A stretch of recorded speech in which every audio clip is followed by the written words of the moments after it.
தமிழக அரசுக்கும் தூத்துக்குடி மாவட்ட ஆட்சித்தலைவர்களுக்கும் புதிய தமிழக கட்சியினுடைய ஒரு அன்பான வேண்டுகோள்.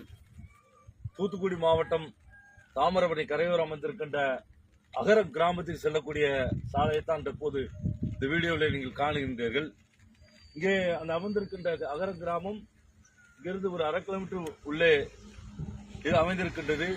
இங்க பார்க்கலாம், நீங்கள் அந்த கிராமத்துக்கு போகக்கூடிய சாலைகள் அனைத்தும் வெள்ளக்காடாக காட்சியளிக்கின்றது.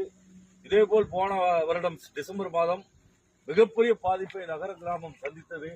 அதே போல இன்று மிகப்பெரிய வெள்ளத்திலே அகர கிராமம் தத்தளித்துக் கொண்டிருக்கின்றது. அந்த கிராமத்தில் வசிக்கின்ற மக்களை மீட்டெடுப்பதற்கு தமிழக அரசும் மாவட்ட ஆட்சித்தலைவர் அவர்களும் உடனே படகு மற்றும் சில ஏற்பாடு செய்து அங்க இருக்கின்ற மக்களை உடனே அந்த கிராமத்திலிருந்து மீட்டு கொண்டு வர தமிழக அரசையும் தூத்துக்குடி மாவட்ட ஆட்சித்தலைவரும் புதிய தமிழ் சார்பாக கேட்டுக்கொள்கிறேன்.